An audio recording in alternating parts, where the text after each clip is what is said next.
ਸੱਜਣੋ ਤੇ ਮਿੱਤਰੋ, ਖੈਰ ਨਾਲ ਵਸੋ ਤੇ ਖਿੜਖਿੜ ਹੱਸੋ। ਤੁਸੀਂ ਵੇਖ ਰਹੇ ਹੋ ਜਾਗ ਪੰਜਾਬੀ ਚੈਨਲ ਤੇ ਮੈਂ ਤੁਹਾਡਾ ਮਜਮਾਨ ਸ਼ਬੀਰ ਜੀ। ਅੰਗ ਰੰਗ ਹੀਰ ਕਹਾਣੀ ਵਾਰਿਸ ਸ਼ਾਹ ਦਾ ਬੋਲਣਾ ਭੇਤ ਅੰਦਰ ਲੈ ਕੇ ਤੁਹਾਡੀ ਸੇਵਾ ਦੇ ਵਿੱਚ ਹਾਜ਼ਰ ਹਾਂ।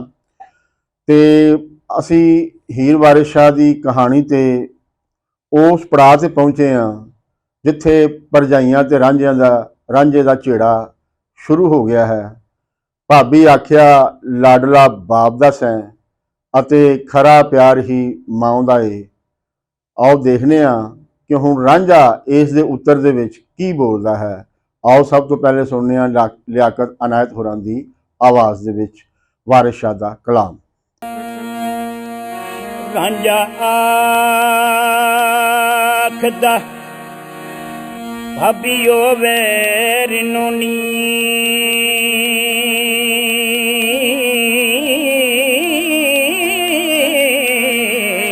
ਤੁਸਾਂ ਭਾਈਆਂ ਨਾਲੋਂ ਵਿਛੋੜਿਆ ਜੇ ਖੁਸ਼ੀ ਰੂ ਨੂੰ ਬਹੁਤ ਦਲਗੀਰ ਕੀਤਾ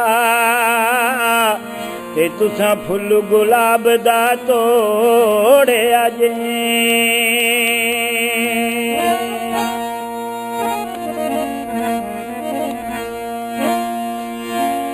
ਸਕੇ ਭਾਈਆਂ ਨਾਲੋਂ ਵਿਛੋੜ ਮੈਨੂੰ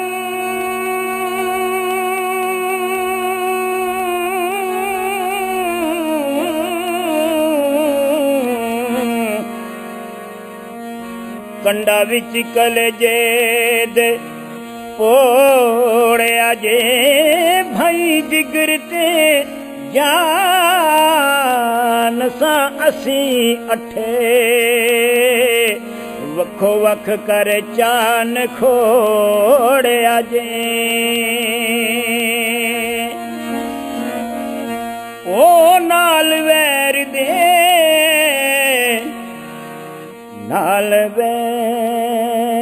ਦੇ ਰਿਕਤਾਂ ਛੇੜ ਭਾਬੀ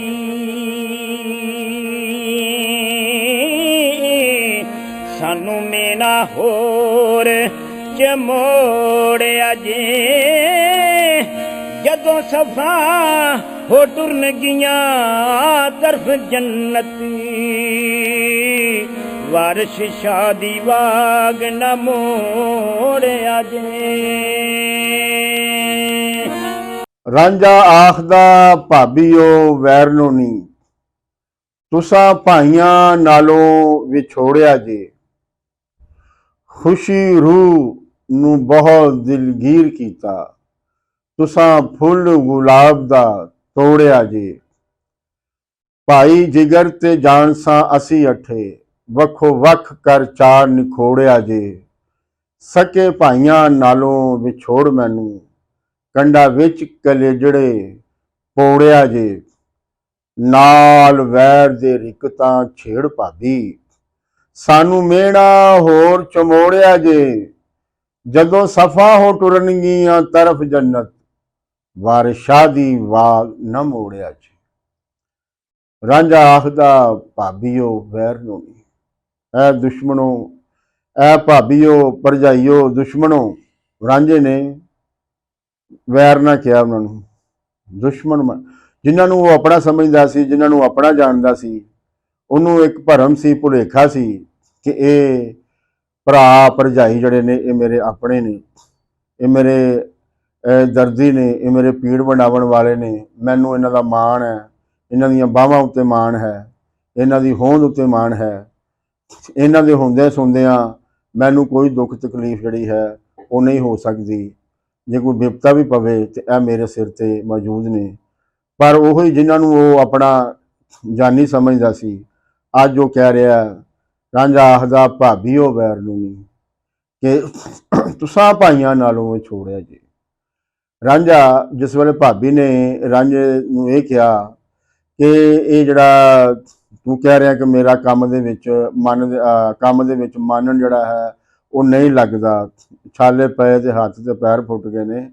ਇਹ ਸਾਰਾ ਜਿਹੜਾ ਹੈ ਇਸ ਕਰਕੇ ਹੈ ਕਿ ਤੂੰ ਲਾਡਾਂ ਦੇ ਵਿੱਚ ਪਲਿਆ ਹੈ, ਤੈਨੂੰ ਮਿਹਨਤ ਕਰਨ ਦੀ ਆਦਤ ਨਹੀਂ। ਸੋ ਕੋਈ ਵੀ ਜਿਹੜਾ ਮਿਹਣਾ ਹੁੰਦਾ ਮਰਦ ਲਈ ਉਹ ਖਾ ਜਾਣ ਵਾਲੀ ਗੱਲ ਹੁੰਦੀ ਹੈ। ਇਹ ਸੁਣ ਕੇ ਰਾਂਝਾ ਜਿਹੜਾ ਹੈ ਉਹ ਵੱਟ ਖਾ ਗਿਆ ਤੇ ਉਸ ਨੇ ਅੱਗੋਂ ਜਿਹੜੀ ਗੱਲ ਕੀਤੀ ਔਰ ਉਸ ਗੱਲ ਦੇ ਵਿੱਚ ਉਸਨੇ ਜੋ ਉਸਨੇ ਮਹਿਸੂਸ ਕਰ ਲਿਆ ਸੀ ਹੁਣ ਤੱਕ ਕਿ ਇਹ ਮੇਰੇ ਜਿਹੜੇ ਸਾਕ ਨੇ, ਇਹ ਚਾਹੇ ਸਹੇੜੇ ਹੋਏ ਨੇ ਚਾਹੇ ਅੰਗ ਦੇ ਸਾਕ ਨੇ, ਇਹ ਹੁਣ ਜਿਹੜਾ ਨਾ ਮੇਰੇ ਵੈਰੀ ਥੀ ਗਏ ਨੇ, ਵੈਰੀ ਹੋ ਗਏ ਨੇ। ਤੇ ਉਸਨੇ ਲੇਕਿਨ ਹੁਣ ਜਿਹੜੀ ਗੱਲ ਇਹ ਕਰ ਰਿਹਾ ਕਿ ਉਹ ਭਾਈਆਂ ਦੇ ਨਾਲੋਂ ਜਿਹੜਾ ਨਖੇੜਾ ਹੈ, ਜਿਹੜਾ ਵਿਛੋੜਾ ਹੈ, ਉਸ ਦਾ ਜ਼ਿੰਮੇਦਾਰ ਜਿਹੜਾ ਹੈ ਉਹ ਭਾਬੀਆਂ ਨੂੰ ਕਰਾਰ ਦੇ ਰਿਹਾ ਹੈ। ਰਾਂਝਾ ਆਖਦਾ ਭਾਬੀ ਉਹ ਵੈਰ ਨੂੰ ਨਹੀਂ, ਤੁਸਾਂ ਭਾਈਆਂ ਦੇ ਨਾਲੋਂ ਵਿਛੋੜਿਆ ਜੀ। ਉਹ ਰਾਂਝੇ ਦਾ ਇਹ ਖਿਆਲ ਸੀ ਕਿ ਉਹਦੇ ਜਿਹੜੇ ਭਰਾ ਨੇ ਉਹ ਚੂੰਕਿ ਅੰਗ ਦੇ ਸਾਕ ਨੇ ਤੇ ਲਿਹਾਜ਼ਾ ਉਹ ਉਸ ਦੇ ਨਾਲ ਕੋਈ ਐਸੀ ਵੈਸੀ ਹਰਕਤ ਨਹੀਂ ਕਰ ਸਕਦੇ। ਤੋ ਇਹ ਇਸ ਕਰਕੇ ਔਰ ਉਸ ਤੋਂ ਬਾਅਦ ਜੋ ਹੋਇਆ ਉਹਨੇ ਸਮਝਿਆ ਕਿ ਸ਼ਾਇਦ ਇਹ ਇਸ ਕਰਕੇ ਹੋਇਆ ਕਿ ਇਹ ਭਰਜਾਈਆਂ ਜਿਹੜੀਆਂ ਨੇ ਲਾਂਭਿਓਂ ਆਈਆਂ ਨੇ, ਹੋਰ ਘਰੋਂ ਆਈਆਂ ਨੇ, ਸੋ ਲਿਹਾਜ਼ਾ ਇਹਨਾਂ ਦੇ ਆਣ ਕਰਕੇ ਜਿਹੜਾ ਹੈ ਇਹਨਾਂ ਨੇ ਭਾਈਆਂ ਨੂੰ ਜਿਹੜਾ ਹੈ ਆਪਣੀ ਲੀਏ ਲਾ ਲਿਆ ਹੈ, ਆਪਣੇ ਅੱਡੇ ਲਾ ਲਿਆ ਹੈ, ਆਪਣੀਆਂ ਉਂਗਲਾਂ ਤੇ ਜਿਹੜਾ ਹੈ ਉਹਨਾਂ ਨੂੰ ਨਚਾ ਲਿਆ ਹੈ। ਇਸ ਲਈ ਉਹ ਗੱਲ ਕਰ ਰਿਹਾ ਹੈ ਇੱਕ ਐਸੇ ਸਮਾਜ ਦੇ ਵਿੱਚ ਜਿਹੜਾ ਪਿਓ ਪ੍ਰਧਾਨ ਸਮਾਜ ਹੈ, ਇੱਕ ਐਸਾ ਸਮਾਜ ਜਿਹਦੇ ਵਿੱਚ ਮਰਦ ਨੂੰ ਜਿਹੜਾ ਹੈ ਗੁਨਾਹਗਾਰ ਨਹੀਂ ਸਮਝਿਆ ਜਾਂਦਾ, ਇੱਕ ਐਸਾ ਸਮਾਜ ਜਿਹਦੇ ਵਿੱਚ ਹਰ ਬੁਰਾਈ ਜਿਹੜੀ ਹੈ ਉਹ ਔਰਤ ਵਿੱਚੋਂ ਜਿਹੜੀ ਹੈ ਉਹ ਤਲਾਸ਼ ਕੀਤੀ ਜਾਂਦੀ ਹੈ, ਇੱਕ ਐਸਾ ਸਮਾਜ ਜਿੱਥੇ ਬੰਦਾ ਜਿਹੜਾ ਹੈ, ਜਿੱਥੇ ਔਰਤ ਦੇ ਮੁਕਾਬਲੇ ਦੇ ਵਿੱਚ ਜਿਹੜਾ ਹਮੇਸ਼ਾ ਜਿਹੜਾ ਨਾਤਾ ਘੋੜਾ ਸਮਝਿਆ ਜਾਂਦਾ ਹੈ, ਉਸ ਨੂੰ ਗੁਨਾਹਗਾਰ ਨਹੀਂ ਸਮਝਿਆ ਜਾਂਦਾ, ਬਲਕਿ ਇਹ ਆਖਿਆ ਜਾਂਦਾ ਹੈ ਕਿ ਇਸ ਜੱਗ ਦੇ ਉੱਤੇ ਜਿਹੜੀ ਲੜਾਈ ਦੀ ਵਜ੍ਹਾ ਜਾਂ ਹੋਰ ਝੇੜਿਆਂ ਦੀ ਜਿਹੜੀ ਵਜ੍ਹਾ ਹੈ ਉਹ ਜ਼ਨ ਜ਼ਮੀਨ ਤੇ ਜ਼ਰ ਹੈ। ਜਿਹੜੀ ਜ਼ਰ ਹੈ, ਜ਼ਮੀਨ ਹੈ, ਇਸ ਤੋਂ ਹਟ ਕੇ ਇਹਦੇ ਵਿੱਚ ਇੱਕ ਇਨਸਾਨ ਸ਼ਾਮਿਲ ਹੈ ਔਰ ਉਹ ਹੈ ਜ਼ਨ। ਜ਼ਨ ਜਿਹੜਾ ਹੈ ਇਸ ਨੂੰ ਜਿਹੜਾ ਇਹ ਮਰਦ ਪਿਓ ਪ੍ਰਧਾਨ ਸਮਾਜ ਨੇ ਜਿਹੜਾ ਹੈ ਇਹ ਤੈਅ ਕੀਤਾ ਹੋਇਆ ਹੈ ਕਿ ਜ਼ਨ ਜਿਹੜੀ ਹੈ ਇਹ ਜਿਹੜੀ ਨਾ ਝਗੜੇ ਦੀ ਸਬਬ ਹੈ। ਇਹ ਜ਼ਨ ਹੀ ਹੈ ਜਿਸ ਨੇ ਆਦਮ ਨੂੰ ਜਿਹੜਾ ਹੈ ਜੰਨਤ ਦੇ ਵਿੱਚੋਂ ਜਿਹੜਾ ਨਾ ਆਪਣਾ ਬਹਿਲਾ ਫੁਸਲਾ ਕੇ ਉੱਥੋਂ ਜਿਹੜਾ ਨਾ ਕਢਵਾਇਆ ਹੈ। ਔਰ ਇਸੇ ਤਰ੍ਹਾਂ ਹੋਰ ਜਿਹੜੀਆਂ ਦੁਨੀਆ ਦੇ ਉੱਤੇ ਜਿਸ ਤਰ੍ਹਾਂ ਮਹਾਭਾਰਤ ਹੈ, ਮਹਾਭਾਰਤ ਦਾ ਜ਼ਿੰਮੇਦਾਰ ਜਿਹੜੀ ਕਹਾਣੀ ਹੈ ਕੈਰੋ ਪਾਂਡਵਾਂ ਦੀ, ਉਸ ਦਾ ਕਾਰਨ ਵੀ ਔਰਤ ਨੂੰ ਹੀ ਜਿਹੜਾ ਹੈ ਉਹ ਕਰਾਰ ਦਿੱਤਾ ਜਾਂਦਾ ਹੈ। ਮਰਦ ਜਿਹੜਾ ਹੈ ਉਹ ਆਪਣੇ ਆਪ ਨੂੰ ਕਿਤੇ ਵੀ ਇਹ ਜਿਹੜਾ ਨਾ ਇਸ ਦਾ ਜ਼ਿੰਮੇਦਾਰ ਜਿਹੜਾ ਹੈ ਉਹ ਨਹੀਂ ਸਮਝਦਾ। ਇੱਥੇ ਵੀ ਜਿਹੜਾ ਹੈ ਉਹ ਜਿਹੜਾ ਸਮਾਜ ਦੀ ਉਹ ਜਿਹੜੀ ਰੀਤ ਹੈ, ਚੱਲਣ ਹੈ, ਉਹਦੇ ਵਿੱਚ ਹੁਣ ਇੱਕ ਪਾਸੇ ਭਰਾ ਨੇ, ਭਰਾ ਮਰਦ ਨੇ, ਦੂਜੇ ਪਾਸੇ ਜਿਹੜੀ ਭਰਜਾਈਆਂ ਨੇ ਉਹ ਔਰਤਾਂ ਨੇ। ਸੋ ਰਾਂਝਾ ਜਿਹੜਾ ਹੈ ਉਸ ਸੋਚ ਦੇ ਹੇਠ ਜਿਹੜਾ ਹੈ ਉਹ ਗੱਲ ਕਰ ਰਿਹਾ ਹੈ ਕਿ ਤੁਹਾਡੀ ਵਜ੍ਹਾ ਤੋਂ, ਤੁਹਾਡੇ ਕਾਰਨ ਜਿਹੜਾ ਹੈ ਇਹ ਜਿਹੜੇ ਮੇਰੇ ਭਰਾ ਨੇ ਇਹ ਮੇਰੇ ਤੋਂ ਜਿਹੜਾ ਨਾ ਵੱਖ ਹੋਏ ਨੇ। ਔਰ ਇਸ ਦਾ ਮਸਲਨ ਕਿ ਤੱਤ ਕੀ ਨਿਕਲਿਆ ਹੈ ਕਿ ਖੁਸ਼ੀ ਰੂਹ ਨੂੰ ਬਹੁਤ ਦਿਲਗੀਰ ਕੀਤਾ। ਮੈਂ ਤਾਂ ਬਹੁਤ ਖੁਸ਼ ਸਾਂ, ਮੈਂ ਤਾਂ ਮੌਜਾਂ ਮਾਣਦਾ ਪਿਆ ਸਾਂ, ਮੈਨੂੰ ਕੋਈ ਫਿਕਰ ਫਾਕਾ ਨਹੀਂ ਸੀ ਹੈਗਾ ਕਿ ਉਹ ਇਸ ਕਰਕੇ ਕਿ ਮੇਰਾ ਪਿਓ ਹੈ, ਮੇਰੇ ਭਰਾ ਨੇ, ਮੇਰੀਆਂ ਭੈਣਾਂ ਨੇ, ਇਹਨਾਂ ਦੇ ਹੁੰਦਿਆਂ ਜਿਹੜਾ ਨਾ ਮੈਨੂੰ ਕਾਹਦਾ ਕੋਈ ਫਿਕਰ ਫਾਕਾ ਹੋ ਸਕਦਾ। ਸੋ ਤੁਸਾਂ ਫੁੱਲ ਗੁਲਾਬ ਦਾ ਤੋੜਿਆ ਜੀ। ਮੈਂ ਤਾਂ ਫੁੱਲ ਦੇ ਗੁਲਾਬ ਦੀ ਤਰ੍ਹਾਂ ਸਾਂ। ਸਾਡਾ ਘਰ ਇੱਕ ਬਾਗ ਸੀ ਔਰ ਇਸ ਬਾਗ ਦੇ ਵਿੱਚ ਮੈਂ ਇੱਕ ਐਸਾ ਫੁੱਲ ਸਾਂ ਜਿਹੜਾ ਗੁਲਾਬ ਦਾ ਸਾਂ। ਗੁਲਾਬ ਦਾ ਫੁੱਲ ਜਿਹੜਾ ਹੈ ਉਹ ਫੁੱਲਾਂ ਦੇ ਵਿੱਚੋਂ ਉੱਤਮ ਮੰਨਿਆ ਜਾਂਦਾ, ਸਰਦਾਰ ਮੰਨਿਆ ਜਾਂਦਾ, ਆਲਾ ਮੰਨਿਆ ਜਾਂਦਾ। ਸੋ ਮੇਰੀ ਹੈਸੀਅਤ ਜਿਹੜੀ ਸੀ ਉਹਦੇ ਇਸ ਫੁੱਲ ਦੀ ਸੀ, ਪਰ ਤੁਹਾਡੇ ਆਉਣ ਦੀ ਵਜ੍ਹਾ ਤੋਂ ਨਾਲ ਜਿਹੜੀ ਅੱਜ ਮੇਰੀ ਜਿਹੜੀ ਹੈਸੀਅਤ ਹੈ ਉਹ ਇੱਕ ਕਾਮੇ ਦੀ ਬਣ ਗਈ ਹੈ ਕਿ ਹੁਣ ਮੈਂ ਜਿਹੜਾ ਹੈ ਜਿਹੜੀ ਚੁਦਰਾਹਟ ਦਾ ਜਿਹੜਾ ਮਾਹੌਲ ਸੀ ਉਸ ਦੇ ਵਿੱਚ ਹੁਣ ਮੇਰੀ ਚੁਦਰਾਹਟ ਜਿਹੜੀ ਹੈ ਉਹ ਨਹੀਂ ਰਹੀ। ਉਹ ਜਿਹੜਾ ਅਮਨ, ਸਕੂਨ, ਸ਼ਾਂਤੀ ਸੀ ਮਨ ਨੂੰ, ਉਹ ਨਹੀਂ ਰਿਹਾ। ਹੁਣ ਫਿਕਰ ਫਾਕੇ ਜਿਹੜੇ ਨੇ ਉਹਨਾਂ ਨੇ ਆ ਕੇ ਜ਼ਿੰਦਗੀ ਨੂੰ ਜਿਹੜਾ ਹੈ ਉਹ ਘੇਰ ਲਿਆ ਹੈ। ਤੇ ਇਸ ਦਾ ਜਿਹੜਾ ਸਾਰਾ ਕਾਰਨ ਹੈ ਉਹ ਜਿਹੜਾ ਹੈ ਉਹ ਤੁਹਾਡੀ ਵਜ੍ਹਾ ਤੋਂ ਹੈ, ਤੁਹਾਡੀ ਹੋਣ ਦੀ ਵਜ੍ਹਾ ਤੋਂ ਜਿਹੜਾ ਨਾ ਇਹ ਸਾਰਾ ਮਾਮਲਾ ਜਿਹੜਾ ਨਾ ਪੇਸ਼ ਆਇਆ ਹੈ। ਤੇ ਭਾਈ ਜਿਗਰ ਤੇ ਜਾਣ ਸਾਂ ਅਸੀਂ ਅੱਠੇ, ਵੱਖੋ ਵੱਖ ਕਰ ਚੰਨ ਖੋੜਿਆ ਜੇ, ਕਿ ਅਸੀਂ ਜਿਹੜੇ 8 ਭਰਾ ਵਾਂ, ਅਸੀਂ ਤੇ ਜਿਗਰ ਜਾਣ ਸਾਂ ਇੱਕ ਦੂਜੇ ਦੇ। ਪਹਿਲੇ ਭਰਾਵਾਂ ਦੇ ਵਿਚਕਾਰ ਬੜਾ ਪਿਆਰ ਹੁੰਦਾ, ਬੜੀ ਮੁਹੱਬਤ ਹੁੰਦੀ ਹੈ, ਉਨੀ ਦੇਰ ਤੱਕ ਜਿੰਨੀ ਦੇਰ ਤੱਕ ਇਹ ਅਹਿਸਾਸ ਜਿਹੜਾ ਇਹ ਪੈਦਾ ਨਹੀਂ ਹੁੰਦਾ ਕਿ ਇਹਦਾ ਮਾਲਕ ਮੈਂ ਵਾਂ ਤੇ ਉਹਦਾ ਮਾਲਕ ਉਹ ਹੈ। ਇਹ ਜਦੋਂ ਮੱਲ ਮਾਲਕੀ ਦਾ ਜਿਹੜੀ ਸੋਚ ਹੈ ਅੰਦਰ ਵੜਦੀ ਹੈ ਤੇ ਫਿਰ ਉਹ ਜਿਹੜਾ ਜਿਗਰ ਜਾਨ ਹੋਣਾ ਨਾ ਉਹ ਫਿਰ ਵੈਰ ਦੇ ਵਿੱਚ ਜਿਹੜਾ ਨਾ ਉਹ ਤਬਦੀਲ ਹੋ ਜਾਂਦਾ ਹੈ।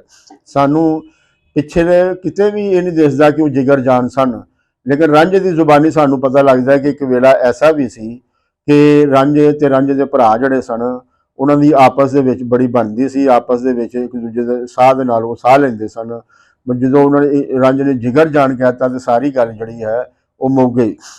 ਤੋ ਉਹ ਅਸੀਂ ਜਿਹੜੇ ਸਨ ਨਾ ਬਿਲਕੁਲ ਐਸੇ ਤਰ੍ਹਾਂ ਸਨ ਕਿ ਲੱਗਦਾ ਨਹੀਂ ਸੀ ਕਿ ਕੋਈ ਸਾਨੂੰ ਜਿਹੜਾ ਹੈ ਨਖੇੜ ਸਕੇਗਾ। ਲੇਕਿਨ ਤੁਸੀਂ ਐਸੀ ਕਾਰੀਗਰ ਹੋ ਕਿ ਤੁਸੀਂ ਜਿਹੜਾ ਨਾ ਇਹ ਕਰ ਵਹਾਇਆ ਹੈ।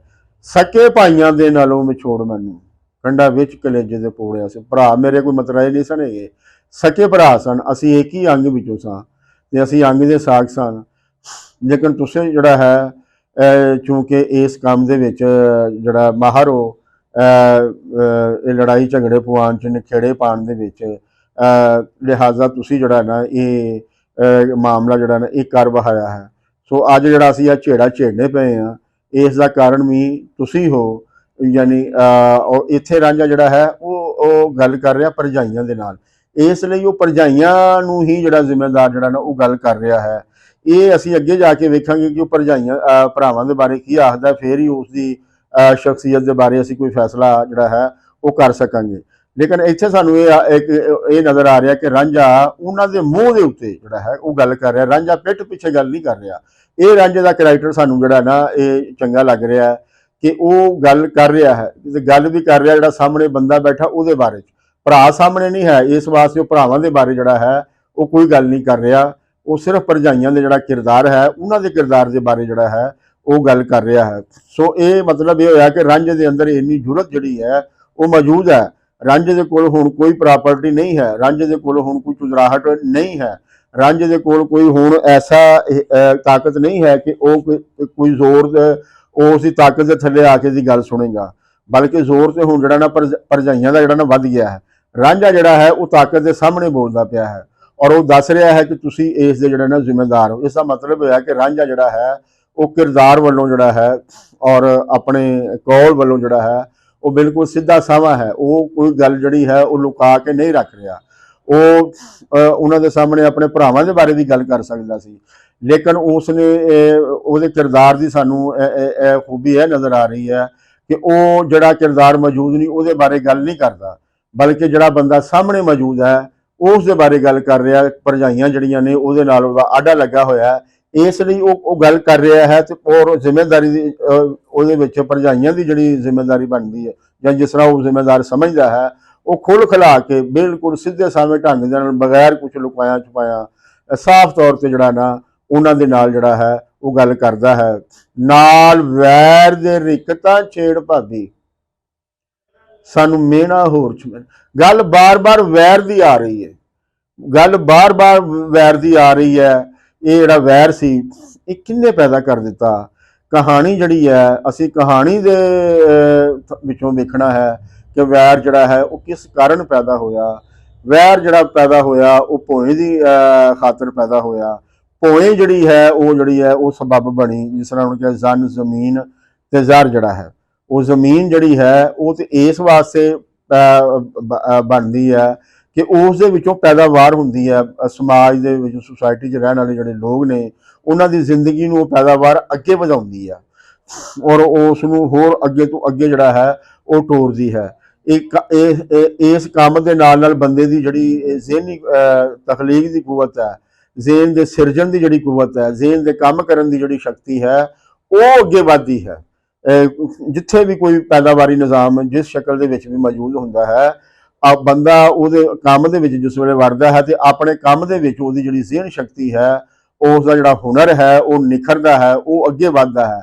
ਜਿਸ ਵੇਲੇ ਅੱਗੇ ਵੱਧਦਾ ਹੈ ਤੇ ਉਹ ਬਹੁਤ ਸਾਰੇ ਮਸਲਿਆਂ ਦੇ ਉੱਤੇ ਜਿਹੜਾ ਹੈ ਉਹ ਕਾਬੂ ਪਾਉਂਦਾ ਹੈ। ਪਰ ਇਹੀ ਜ਼ੇਨ ਸ਼ਕਤੀ ਜਿਸ ਵੇਲੇ ਇਸੇ ਹੀ ਜ਼ੇਨ ਸ਼ਕਤੀ ਦੇ ਨਾਲ ਉਹ ਮਸਲੇ ਵੀ ਪੈਦਾ ਕਰਦਾ ਹੈ। ਉਹ ਮਸਲਨ ਕਿ ਪੈਦਾਵਾਰ ਕਰਦਿਆਂ ਜਿਹੜੇ ਲੋਕ ਪੈਦਾਵਾਰ ਕਰ ਰਹੇ ਹੁੰਦੇ ਨੇ ਉਹਨਾਂ ਦਾ ਹੱਕ ਜਿਹੜਾ ਹੈ ਉਹ ਵੀ ਖੋਣ ਦਾ ਜਿਹੜਾ ਹੈ ਉਹ ਯਤਨ ਕਰਦਾ ਹੈ ਔਰ ਇਸੇ ਹੱਕ ਨੂੰ ਖੋ ਕੇ ਫਿਰ ਉਸ ਨੂੰ ਮੂਰਖ ਬਣਾਉਣ ਲਈ ਕਿ ਇਹ ਜਿਹੜਾ ਤੇਰੇ ਕੋਲ ਇਹ ਜਿਹੜਾ ਹੱਕ ਖੋਇਆ ਗਿਆ ਹੈ, ਤੇਰੇ ਕੋਲ ਇਹ ਜਿਹੜੀ ਚੀਜ਼ ਨਹੀਂ ਰਹੀ, ਜਾਂ ਤੂੰ ਗਰੀਬ ਜਿਹੜਾ ਹੈ ਉਹ ਕਿਉਂ ਹੈ, ਤੇ ਇਸ ਦਾ ਕਾਰਨ ਕੋਈ ਤਬਕਾ ਨਹੀਂ ਹੈ, ਕੋਈ ਬੰਦਾ ਨਹੀਂ ਹੈ, ਬਲਕਿ ਇਸ ਦਾ ਕਾਰਨ ਜਿਹੜਾ ਹੈ ਉਹ ਤੇਰਾ ਮੁਕੱਦਰ ਹੈ, ਤੇਰਾ ਲੇਖ ਹੈ, ਜਾਂ ਤੂੰ ਜਿਹੜਾ ਨਾ ਕੰਮ ਚੋਰ ਹੈ, ਜਾਂ ਤੂੰ ਕੰਮ ਜਿਹੜਾ ਹੈ ਇਹ ਤੇਰੇ ਅੰਦਰ ਉਹ ਯੋਗਤਾ ਉਹ ਜਿਹੜੀ ਸਲਾਹੀਅਤ ਹੈ ਉਹ ਨਹੀਂ ਹੈ। ਪਰ ਕਹਾਣੀ ਜਿਸ ਤਰੀਕੇ ਨਾਲ ਚੱਲਦੀ ਪਈ ਉਹ ਸਾਨੂੰ ਦੱਸਦੀ ਪਈ ਹੈ ਕਿ ਇਹ ਜਿਹੜੀ ਮੱਲ ਮਾਲਕੀ ਹੈ, ਇਹ ਜਿਹੜਾ ਆਦਮੀ ਦੀ ਜਿਹੜੀ ਜੇਬ ਵੱਡੀ ਤੋਂ ਵੱਡੀ ਹੋਈ ਜਾਣੀ ਔਰ ਉਸ ਦੀ ਮੱਲ ਮਾਲਕੀ ਵੱਡੀ ਤੋਂ ਵੱਡੀ ਹੋਈ ਜਾਣੀ, ਇਸ ਦਾ ਕਾਰਨ ਕੋਈ ਉਸ ਦੀ ਮਿਹਨਤ ਨਹੀਂ ਹੈ, ਬਲਕਿ ਉਹ ਤੇ ਭਗਾਣੇ ਜਿਹੜਾ ਹੈ ਸਾਜ਼ਬਾਜ਼ ਕਰਕੇ ਇਸ ਸਾਰੇ ਮਾਮਲੇ ਨੂੰ ਜਿਹੜਾ ਹੈ ਉਹ ਅੱਗੇ ਵਧਾਉਂਦੇ ਨੇ। ਇਸ ਵੈਰ ਦੇ ਵਿੱਚ ਵਾਧਾ ਉਦੋਂ ਵੀ ਹੁੰਦਾ ਹੈ ਕਿ ਜਦੋਂ ਜਿਸ ਬੰਦੇ ਦੇ ਨਾਲ ਤੁਸੀਂ ਧਰੋਹ ਕਰ ਰਹੇ ਹੋ ਤੇ ਉਹ ਆਪਣੇ ਖਿਲਾਫ ਹੋਣ ਵਾਲੇ ਧਰੋਹ ਦੇ ਜਦੋਂ ਬੋਲਦਾ ਹੈ, ਲੋਕਾਂ ਦੇ ਅੱਗੇ ਜਾ ਕੇ ਇਹ ਗੱਲਾਂ ਕਰਦਾ ਹੈ ਔਰ ਉਹ ਦੱਸਦਾ ਹੈ ਕਿ ਮੇਰੇ ਨਾਲ ਜਿਹੜਾ ਹੈ ਮੇਰੇ ਭਰਾਵਾਂ ਭਰਜਾਈਆਂ ਨੇ ਕੋਈ ਚੰਗੀ ਨਹੀਂ ਕੀਤੀ, ਮੇਰੇ ਨਾਲ ਅਨਿਆਂ ਕੀਤਾ ਹੈ, ਤੇ ਫਿਰ ਉਹ ਸਮਾਜ ਦੇ ਵਿੱਚ ਉਹਨਾਂ ਦੀ ਜਿਹੜੀ ਆਦਰ ਹੈ, ਉਹਨਾਂ ਦੀ ਜਿਹੜੀ ਇੱਜ਼ਤ ਹੈ ਉਹ ਨਹੀਂ ਰਹਿੰਦੀ। ਸੋ ਇਹ ਉਹ ਜੋ ਕਰਦੇ ਪਏ ਨੇ ਸਮਾਜ ਦੇ ਵਿੱਚ ਆਪਣਾ ਆਦਰ ਮਾਣ ਬਣਾਉਣ ਲਈ ਹੀ ਕਰ ਰਹੇ ਨੇ, ਆਪਣੀ ਚੌਧਰਾਹਟ ਬਣਾਉਣ ਲਈ ਹੀ ਕਰ ਰਹੇ ਨੇ। ਮਸਲਾ ਸਿਰਫ ਉਹਨਾਂ ਦੀ ਰੋਟੀ ਦਾ ਨਹੀਂ ਹੈਗਾ, ਰੋਟੀ ਜਿਹੜੀ ਹੈ ਉਹ ਤੇ ਉਹਨਾਂ ਕੋਲ ਇੰਨਾ ਕੁਛ ਹੈ ਕਿ ਉਹ ਉਹਨਾਂ ਦੀਆਂ ਪੁਸ਼ਤਾਂ ਵੀ ਬੈਠ ਕੇ ਉੱਥੇ ਖਾਂਦੀਆਂ ਰਹਿਣ ਤੇ ਉਹਨਾਂ ਕੋਲ ਮੁੱਕਦੀ ਨਹੀਂ ਹੈ। ਲੇਕਿਨ ਅਸਲ ਜਿਹੜਾ ਮਾਮਲਾ ਹੈ ਉਹ ਹੈ ਜ਼ਮੀਨ ਦੇ ਉੱਤੇ ਉਹਨਾਂ ਦਾ ਲੋਕਾਂ ਦੇ ਉੱਤੇ ਪ੍ਰਧਾਨ ਬਣਨਾ, ਲੋਕਾਂ ਦੇ ਉੱਤੇ ਹੁਕਮ ਚਲਾਉਣਾ, ਲੋਕਾਂ ਦੇ ਉੱਤੇ ਰਾਜ ਕਰਨਾ ਔਰ ਉਹਨਾਂ ਨੂੰ ਆਪਣੀ ਡੀਏ ਜਿਹੜਾ ਹੈ ਉਹ ਚਲਾਉਣਾ। ਤੇ ਜੇ ਉਹਨਾਂ ਦੀ ਸਮਾਜ 'ਚ ਨਿਰਾਦਰੀ ਹੋਏਗੀ, ਉਹਨਾਂ ਦੀ ਬੇਇੱਜ਼ਤੀ ਹੋਏਗੀ, ਉਹਨਾਂ ਦੇ ਬਾਰੇ ਲੋਕਾਂ ਨੂੰ ਇਹ ਪਤਾ ਲੱਗ ਜਾਏ ਕਿ ਇਹ ਤੇ ਧਰੋਹ ਕਰਨ ਵਾਲੇ ਲੋਕ ਨੇ, ਇਹ ਤੇ ਡੰਗ ਮਾਰਨ ਵਾਲੇ ਲੋਕ ਨੇ, ਇਹ ਤੇ ਕਾਲੇ ਮਾਲੇ ਕਰਨ ਵਾਲੇ ਲੋਕ ਨੇ, ਤੇ ਫਿਰ ਲੋਕ ਜਿਹੜਾ ਹੈ ਮਨੋਂ ਉਹਨਾਂ ਦੀ ਇੱਜ਼ਤ ਨਹੀਂ ਕਰਦੇ। ਉਹ ਇਹ ਚਾਹੁੰਦੇ ਨੇ ਕਿ ਲੋਕ ਸਾਡੀ ਮਨੋਂ ਜਿਹੜੀ ਹੈ ਉਹ ਇੱਜ਼ਤ ਕਰਨ। ਤੋਂ ਲਿਹਾਜ਼ਾ ਹੁਣ ਉਹ ਰਾਂਝਾ ਜਿਸ ਵੇਲੇ ਜਾ ਕੇ ਲੋਕਾਂ ਦੇ ਵਿੱਚ ਗੱਲ ਕਰੇਗਾ ਤੇ ਇਹ ਵੈਰ ਜਿਹੜਾ ਹੈ ਇਹ ਵਧੇਗਾ ਤੇ ਸਹੀ। ਸੋ ਰਾਂਝਾ ਜਿਹੜਾ ਹੈ ਉਹ ਕਹਿੰਦਾ ਹੈ ਕਿ ਨਾਲ ਵੈਰ ਦੇ ਰਿਕਤਾਂ ਛੇੜ ਭਾਬੀ, ਸਾਨੂੰ ਮਿਹਣਾ ਹੋਰ ਚਮੋੜਿਆ ਜੇ, ਯਾਨੀ ਕਿ ਤੁਸੀਂ ਮੇਰੇ ਬਾਰੇ ਅਜਿਹੀਆਂ ਗੱਲਾਂ ਕਰ ਰਹੀਆਂ ਹੋ ਜਿਹਦੇ ਬਾਰੇ ਮੈਂ ਖੁਦ ਵੀ ਨਹੀਂ ਜਾਣਦਾ, ਮੈਨੂੰ ਚੇਤਾ ਵੀ ਨਹੀਂ ਹੈਗਾ ਕਿ ਮੇਰੇ ਵਿੱਚ ਕੋਈ ਐਸੇ ਭੈੜ ਜਿਹੜੇ ਨੇ ਉਹ ਮੌਜੂਦ ਨੇ, ਜਿਨ੍ਹਾਂ ਗੱਲਾਂ ਦਾ ਮੈਨੂੰ ਨਹੀਂ ਪਤਾ ਤੁਸੀਂ ਉਹ ਬਣਾ ਕੇ ਨਾਲ ਰਿਕਤਾ ਹੁੰਦਾ ਬਣਾ ਕੇ ਚੀਜ਼ਾਂ ਜਿਹੜੀਆਂ ਨੇ ਉਹ ਸ਼ਰਾਰਤਾਂ ਕਰਨੀਆਂ ਔਰ ਲੋਕਾਂ ਨੂੰ ਜਿਹੜਾ ਹੈ ਨਾ ਉਹਦੇ ਪਿੱਛੇ ਲਾਣਾ, ਉਹਦੀ ਫਕੜੀ ਲਾਣਾ। ਅਸੀਂ ਇਹ ਪਿੱਛੇ ਪੜ੍ਹ ਰਹੇ ਹਾਂ ਕਿ ਉਹ ਫਕੜੀ ਲਾਉਣ ਵਾਲਾ ਜਿਹੜਾ ਪ੍ਰੋਗਰਾਮ ਹੈ ਉਹਨਾਂ ਦਾ ਹੈ ਔਰ ਰਾਂਝੇ ਨੂੰ ਇਸ ਦਾ ਚੰਗੀ ਤਰ੍ਹਾਂ ਪਤਾ ਹੈ ਕਿ ਉਹ ਮੇਰੀ ਫਕੜੀ ਲਾ ਰਹੇ ਨੇ। ਇਸ ਵਾਸਤੇ ਉਹ ਕਹਿ ਰਿਹਾ ਕਿ ਨਾਲ ਵੈਰ ਦੇ ਰਿਕਤਾਂ ਛੇੜ ਭਾਬੀ, ਸਾਨੂੰ ਮਿਹਣਾ ਹੋਰ ਚਮੋੜਿਆ ਜੇ, ਸਾਨੂੰ ਐਸੇ ਮਿਹਣੇ ਮਾਰ ਰਹੇ ਹੋ ਜਿਹਦਾ ਕਿ ਨਾ ਲੋਕਾਂ ਨੂੰ ਪਤਾ ਹੈ ਨਾ ਮੈਨੂੰ ਪਤਾ ਹੈ, ਪਤਾ ਨਹੀਂ ਕਿੱਥੋਂ ਕੱਢ ਕੇ ਤੁਸੀਂ ਜਿਹੜਾ ਨਾ ਇਹ ਸਾਰੇ ਮਾਮਲੇ ਨੂੰ ਬਣਾ ਰਹੀਆਂ ਜੇ। ਤੁਸੀਂ ਇਹ ਦੇਖੋ ਕਿ ਇੱਕ ਪਾਸੇ ਮਰਦ ਜਿਹੜਾ ਹੈ ਉਹ ਇਹ ਕਬੂਲ ਕਰਦਾ ਹੈ ਕਿ ਔਰਤ ਜਿਹੜੀ ਹੈ ਉਹ ਇਸ ਕੰਮ ਦੇ ਵਿੱਚ ਜਿਹੜਾ ਹੈ ਉਹ ਮਾਹਰ ਹੈ ਔਰ ਉਹ ਇਹ ਪ੍ਰੋਪੇਗੈਂਡੇ ਨੂੰ ਜਿਹੜਾ ਹੈ ਉਹ ਅੱਗੇ ਵਧਾ ਸਕਦੀ ਹੈ। ਸਾਰੇ ਮਾਮਲੇ ਅਕਲ ਦੇ ਨਾਲ ਜੁੜੇ ਹਨ। ਪਰ ਦੂਜੇ ਪਾਸੇ ਇਹੀ ਮਰਦ ਜਿਹੜਾ ਹੈ ਔਰਤ ਨੂੰ ਕੰਮ ਅਕਲ ਵੀ ਕਰਾਰ ਦਿੰਦਾ ਹੈ, ਇਸ ਨੂੰ ਅੱਧੀ ਅਕਲ ਵਾਲਾ ਵੀ ਕਹਿੰਦਾ ਹੈ। ਤੋਂ ਇਹ ਇਸ ਸਾਰੇ ਮਾਮਲੇ ਨੂੰ ਜਿਹੜਾ ਹੈ ਸਮਝਣ ਦੀ ਜਿਹੜੀ ਬੜੀ ਲੋੜ ਹੈ। ਜਦੋਂ ਸਫਾ ਹੋ ਟੁਰਨਗੀਆਂ ਤਰਫ ਜੰਨਤ, ਵਾਰਿਸ ਸ਼ਾਹ ਦੀ ਵਾਗ ਨਾ ਮੋੜਿਆ ਜੇ। ਤੋਂ ਰਾਂਝਾ ਕਹਿੰਦਾ ਹੈ ਕਿ ਜਦੋਂ ਸਾਡੇ ਜੈਸੇ ਲੋਕ ਜਿਹੜੇ ਨੇ ਜਿਨ੍ਹਾਂ ਨੇ ਜਿਹੜੇ ਕਿ ਆਪਣੀ ਉਹਨਾਂ ਦੇ ਜ਼ਾਤੀ ਲੋਭ ਨਹੀਂ ਹੈ, ਜ਼ਿੰਦਗੀ ਦੇ ਵਿੱਚ ਜਿਹੜੀ ਉਹਨਾਂ ਦੀ ਸਟਰਗਲ ਜਿਹੜੀ ਹੈ ਉਹ ਇਸ ਹੱਦ ਤੱਕ ਕਿ ਉਹਨਾਂ ਦੇ ਸਾਹ ਜਿਹੜੇ ਨੇ ਉਹ ਚੱਲਦੇ ਰਹਿਣ, ਇਸ ਹੱਦ ਤੱਕ ਉਹ ਪੈਦਾਵਾਰੀ ਅਮਲ ਦੇ ਵਿੱਚ ਜਿਹੜਾ ਹੈ ਉਹ ਆਪਣੀ ਸ਼ਿਰਕਤ ਜਿਹੜੀ ਹੈ ਉਹ ਕਰਦੇ ਨੇ। ਅਸਲ ਮਸਲਾ ਜਿਹੜਾ ਉਹਨਾਂ ਦਾ ਹੈਗਾ ਉਹ ਜਿਹੜੀ ਜੰਨਤ ਜਿਹੜੀ ਹੈ ਇੱਥੇ ਪ੍ਰਚਾਰੀ ਜਾਂਦੀ ਹੈ, ਜਿਹੜੀ ਵਿਖਾਈ ਜਾਂਦੀ ਹੈ, ਉਸ ਨੂੰ ਕਾਇਮ ਕਰਨਾ ਹੈ। ਔਰ ਸਾਡੇ ਜੈਸੇ ਜਿਹੜੇ ਲੋਕ ਨੇ ਉਹ ਖਿਆਲੀ ਜੰਨਤ ਦੇ ਕਾਇਲ ਨਹੀਂ ਹੈਗੇ। ਜੰਨਤ ਜਿਹੜੀ ਹੈ ਉਸ ਦਾ ਜਿਹੜਾ ਮਨ ਹੈ ਉਹ ਤੇ ਜ਼ਮੀਨ ਦਾ ਇੱਕ ਐਸਾ ਟੋਟਾ ਹੈ ਜਿਹੜਾ ਰੁੱਖਾਂ ਦੇ ਵਿੱਚ ਘਿਰਿਆ ਹੋਵੇ, ਜਿਹੜਾ ਦਰਖਤਾਂ ਦੇ ਵਿੱਚ ਘਿਰਿਆ ਹੋਵੇ, ਯਾਨੀ ਕਿ ਬਾਗ ਗੁਲਸਤਾਨ ਜਿਹੜਾ ਹੈ ਉਸ ਦਾ ਜਿਹੜਾ ਨਾਂ ਹੈ। ਸੋ ਇਹ ਜਿਹੜੀ ਦੁਨੀਆ ਹੈ ਇਸ ਨੂੰ ਜਿਹੜਾ ਹੈ ਨਾ ਇੱਕ ਜੰਨਤ ਜਿਹੜੀ ਹੈ ਨਾ ਉਹ ਬਣਾਈ ਜਾਏ। ਔਰ ਵਾਰਿਸ ਸ਼ਾਹ ਨੇ ਜਿਸ ਵੇਲੇ ਕਿੱਸਾ ਆਪਣਾ ਸ਼ੁਰੂ ਕੀਤਾ ਸੀ ਉਸ ਦੇ ਵਿੱਚ ਵੀ ਸਾਨੂੰ ਜਿਹੜਾ ਉਹਨਾਂ ਨੇ ਮੰਜ਼ਰ ਦਿਖਾਇਆ ਸੀ ਉਹ ਸਾਰਾ ਜੰਨਤ ਵਾਲਾ ਹੀ ਸੀ ਕਿ ਉਹ ਜਿਹੜਾ ਤਖਤ ਹਜ਼ਾਰਾ ਹੈ ਗੋਇਆ ਬਹਿਸ਼ਤ ਜ਼ਮੀਨ ਤੇ ਜਿਹੜਾ ਸੀ ਉਹ ਆ ਗਿਆ ਸੀ। ਔਰ ਲੇਕਿਨ ਰਾਂਝੇ ਜੈਸੇ ਜਿਹੜੇ ਸੂਝਵਾਨ ਲੋਕ ਨੇ ਉਹਨਾਂ ਦਾ ਇਹ ਆਖਣਾ ਹੈ ਸਮਾਜ ਦੇ ਵਿੱਚ ਇੱਕ ਢਾਣੀ ਐਸੀ ਹੈ, ਉਹ ਕਹਿੰਦੇ ਨੇ ਕਿ ਤੁਸੀਂ ਖਿਆਲੀ ਜੰਨਤ ਵਾਲੇ ਪਾਸੇ ਨਾ ਜਾਓ, ਬਲਕਿ ਜਿਹੜੀ ਬੰਦਾ ਆਪਣੀ ਅਕਲ ਦੇ ਨਾਲ, ਆਪਣੇ ਸ਼ੌਰ ਦੇ ਨਾਲ, ਆਪਣੀ ਸਮਾਜੀ ਇਕੱਠ ਦੇ ਨਾਲ ਇਸ ਜ਼ਮੀਨ ਨੂੰ ਹੀ ਜਿਹੜਾ ਹੈ ਉਹ ਜੰਨਤ ਜਿਹੜਾ ਨਾ ਉਹ ਬਣਾ ਸਕਦਾ ਹੈ। ਔਰ ਇਨਸਾਨ ਨੇ ਇਹ ਜੰਨਤਾਂ ਜਿਹੜੀਆਂ ਨੇ ਇਹ ਬਣਾਈਆਂ ਵੀ ਹੋਈਆਂ ਨੇ। ਸੋ ਲਿਹਾਜ਼ਾ ਜਿੱਥੇ ਜਿੱਥੇ ਜੰਨਤ ਮੌਜੂਦ ਨਹੀਂ ਹੈ ਉੱਥੇ ਜੰਨਤ ਬਣਾਉਣ ਦੀ ਜਿਹੜੀ ਲੋੜ ਹੈ। ਲੇਕਿਨ ਜੰਨਤ ਬਣਾਉਣ ਦੇ ਵਿੱਚ ਜਿਹੜੀ ਰੁਕਾਵਟ ਹੈ ਰਾਂਝੇ ਨੇ ਉਸ ਦੀ ਗੱਲ ਕੀਤੀ ਹੈ ਔਰ ਉਹ ਹੈ ਮਸਲ ਮੱਲ ਮਾਲਕੀ ਦਾ ਜਿਹੜਾ ਵਿਹਾਰ ਹੈ। ਮਸਲ ਤਖਤ ਹਜ਼ਾਰਾ ਜਿਹੜਾ ਹੈ ਉਹ ਆਪਣੇ ਵਸਾਇਲ ਵਜੋਂ ਮਸਲ ਕੀ ਜੰਨਤ ਹੈ, ਇੱਥੇ ਭੋਏ ਹੈ ਜਿਹੜੀ ਕਿ उपज भोए है, जरखेज भोए है, पैदावार देने वाली भोए है। इत्थे दरिया ने जिन्हां दी मदद दे नाल जिहड़ी ने खेती जिहड़ी है ना वधदी फुलदी है। इत्थे क्योंकि हुण जमीन जिहड़ी चंगी है, पानी हैगा, तो फिर इत्थे बाग ने, जद बाग ने तो फिर बागां दे विच फल ने, जद फल ने तो फिर बागां विच शहद भी है, तो जिथे वाही बीजी है उत्थे डंगर ढोर भी है, जिथे डंगर ढोर भी है उत्थे दुध भी है, जिथे बाग ने उत्थे शहद भी ने। सो ये जिहड़ी पंजाब दी जिहड़ी धरती है अपने वसाइल वजों ते ये जन्नत है, लेकिन ये सारिਆਂ ਲਈ जन्नत नहीं है। एक तबकाती समाज इत्थे जिहड़ा हैगा, ये तबकाती समाज है। इस दे विच एक तबका ऐसा है जिहड़ा कि सारिਆਂ ਲਈ ਇਹਨੂੰ जन्नत नहीं रहन दिंदा, वो सिर्फ अपने लिए जन्नत रखता है। बाकी लोगों ने तो भोजन जिहड़ी ने दोजख बनाई हुई है। ਜਿਹੜੇ लोग पैदावारी वसीलिਆਂ ਦੇ ਕਾਬਜ਼ ਨੇ ਉਹ ਜੰਨਤ ਵਿੱਚ ਰਹਿ ਰਹੇ ਨੇ, ਉਹ ਮਹੱਲਾਤ ਵਿੱਚ ਰਹਿ ਰਹੇ ਨੇ, ਉਹ ਬਾਗਾਂ ਦੇ ਵਿੱਚ ਰਹਿ ਰਹੇ ਨੇ, ਉਹ ਦੁੱਧਾਂ ਦੇ ਵਿੱਚ ਰਹਿ ਰਹੇ ਨੇ, ਉਹ ਨਹਿਰਾਂ ਦੇ ਵਿੱਚ ਰਹਿ ਰਹੇ ਨੇ। ਜ਼ਿੰਦਗੀ ਦੀ ਜਿਹੜੀ ਸਭ ਤੋਂ ਰੰਗੀਨ ਜ਼ਿੰਦਗੀ ਉਹਨਾਂ ਦੇ ਕੋਲ ਹੈ, ਸਭ ਤੋਂ ਜਿਹੜੀ ਸੌਖੀ ਜ਼ਿੰਦਗੀ ਉਹਨਾਂ ਦੇ ਕੋਲ ਹੈ। ਜਿਹੜੀ ਜ਼ਮੀਨ ਦੇ ਉੱਤੇ ਜੋ ਪੈਦਾ ਹੋ ਰਿਹਾ ਉਹ ਉਹਨਾਂ ਦੇ ਕੋਲ ਹੈ। ਸੋ ਉਹਨਾਂ ਦੇ ਕੋਲ ਤੇ ਜੰਨਤ ਮੌਜੂਦ ਹੈ, ਲੇਕਿਨ ਜਿਨ੍ਹਾਂ ਦੇ ਕੋਲ ਨਹੀਂ ਹੈ ਉਹਨਾਂ ਨੂੰ ਇਹ ਲਾਰਾ ਦਿੱਤਾ ਜਾ ਰਿਹਾ ਹੈ कि जनाब तुसी चंगे काम करो, तुसी साडी पैरवी करो, जो सानू दिता है अल्लाह मियाँ ने दिता है। अल्लाह जिन्नू चाहे इज्जत दवे, जिन्नू चाहे जिल्लत दवे। जे उन्हां अगे सवाल कर बैठो तो सवाल करन दे उत्ते जिहड़ा है ये पाबंदी लाई हुई है कि बस ये अल्लाह का हुक्म है, इस तो अगे नहीं चलना। जे तुसी शक कीता तुसी गुमराह होवोगे, ते जिहड़े लोग गुमराह हुंदे ने उन्हां लई नरक हुंदी है। उन्होंने अगे जड़ा है वो दोजख वो इत्थे भी दोजख भुगतणगे ते अगे भी दोजख भुगतणगे। सो लिहाजा लोगों को जड़ा ना वो डराया जाता है। जो लोग डर दे विच नहीं आउंदे ते फिर लोगों को मारिया भी जाता है, उन्होंने सख्त सजावां भी दित्तियां जांदियां ने और बाद दफा उन्हां दी जिहड़ी जान है वो भी लै लित्ती जाती है। पर लोग जिहड़े लोग ने जिहड़े अपने इस इंसान नूं समझदे ने और एक कायनात नूं समझदे ने, उन्होंने पता है कि मौत की हकीकत की है। वो ना मौत तो डरते ने, ना किसी फिरौन के कोलों डरते ने, ना किसी जिहड़ी ताकत है उस कोलों डरते ने, बल्कि उन्होंने ये पता है कि असी इंसान जिहड़े हाँ असी खुद एक ताकत आ, साडे कोल एक माइंड है और इस माइंड के नाल जिहड़ा है असी अपनी एक ताकत की जिहड़ी उसारी है वो कर सकने हाँ। और कुछ खचरे लोगों ने जिन्हां ने कि ये निज़ाम जड़ा ना उसारिया होया है और जिन्हों ने धरती नूं जड़ा है दोजख बना दिता होया है, धरती नूं दुखां दा घर बना दिता होया है। सो लिहाजा इसनूं असीं अकल दे नाल, शऊर दे नाल, एक निज़ाम दे नाल, एक तंजीम दे नाल असीं इसनूं जन्नत दे विच जड़ा है वो तब्दील कर सकने हां। सो जन्नत जिहड़ी है वो जमीन दे उत्ते ही जिहड़ी है उस दी होंद जिहड़ी वो बनाई जाती है। ते रांझा जिहड़ा है वो इसे गल दा हुंगारा भरदा पिया है, कोई गल नहीं, मेरे को अगर जन्नत खुशी है तो कोई नहीं, मेरे के अंदर इन्नी योग्यता है, मेरे जैसे इंसानों के अंदर इन्नी योग्यता है कि वो इस सारे मामले को समझ के अपने आप को बीड़ के मुनज़म करके फिर जन्नत वाल असीं जिहड़ा ना टुरांगे। तो जिस वेले असीं जन्नत दे वाल सफ़ा टुरनगियां ना, एक काफले इनकलाबी काफले जिहड़े ने ये जन्नत वाल टुरनगे तो फिर वारिस शाह दी वाग ना मोड़िया जे। वारिस शाह जैसे सूझवान जिहड़े ने जिहड़े इंसान दोस्त बंदे ने वो इस विचारधारा के हामी ने, लिहाजा फिर तुसीं उन्हां दे रस्ते दे विच ना आना।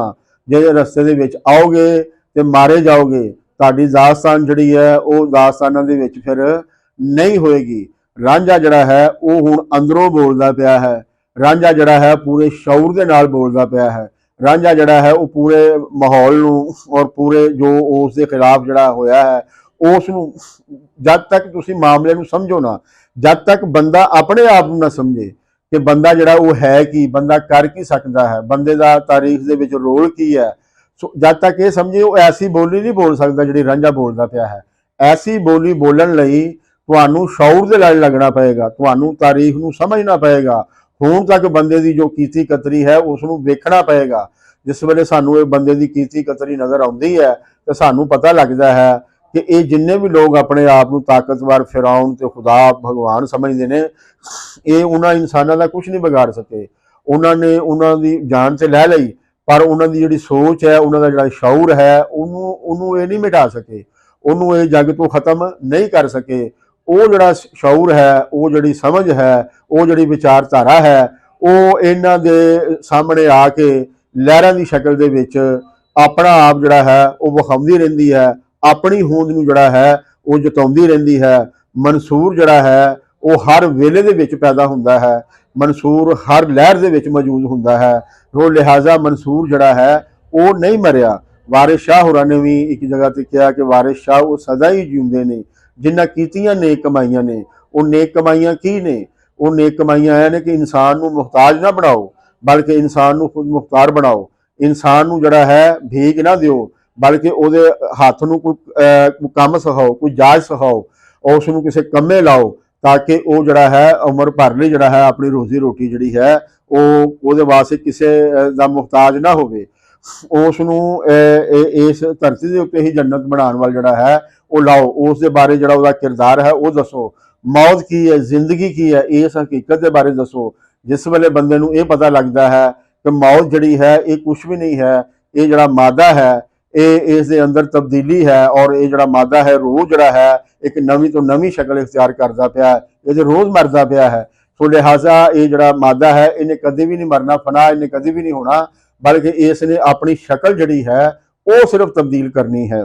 ਸੋ ਤੁਸੀਂ ਆਪਣੇ ਆਸੇ ਪਾਸੇ ਦੇਖੋ ਕਿ ਚੀਜ਼ਾਂ ਰੋਜ਼ ਆਪਣੀਆਂ ਸ਼ਕਲਾਂ ਜਿਹੜੀਆਂ ਨੇ ਉਹ ਤਬਦੀਲ ਕਰਦੀਆਂ ਪਈਆਂ ਨੇ। ਬੰਦੇ ਦੀ ਆਪਣੀ ਸ਼ਕਲ ਵੀ ਤਬਦੀਲ ਹੁੰਦੀ ਹੈ, ਬੰਦੇ ਦੀ ਆਪਣੀ ਸੋਚ ਵੀ ਤਬਦੀਲ ਹੁੰਦੀ ਹੈ। ਸੋ ਲਿਹਾਜ਼ਾ ਇਸ ਸਾਰੇ ਕੰਮ ਦੇ ਵਿੱਚ ਜਿਹੜਾ ਬੰਦਾ ਹੈ ਉਹ ਜਿਸ ਵੇਲੇ ਜਾਣ ਜਾਂਦਾ ਹੈ ਤੇ ਫਿਰ ਉਹ ਇਹਨਾਂ ਦੇ ਸਾਹਮਣੇ ਡਟ ਕੇ ਖਲੋ ਕੇ ਕਹਿ ਦਿੰਦਾ, ਬੁੱਲੇ ਸ਼ਾਹ ਅਸਾਂ ਮਰਨਾ ਨਹੀਂ, ਗੌਰ ਪਿਆ ਕੋਈ ਹੋਰ। ਜਿਹੜਾ ਬੰਦਾ ਇਹ ਸੋਚਦਾ ਬੰਦਾ ਹੁੰਦਾ ਹੈ ਉਹ ਫਿਰ ਇੰਜ ਬੋਲਦਾ ਹੈ ਜਿਵੇਂ ਰਾਂਝਾ ਅੱਜ ਭਰਜਾਈਆਂ ਦੇ ਸਾਹਮਣੇ ਬੋਲਿਆ ਹੈ।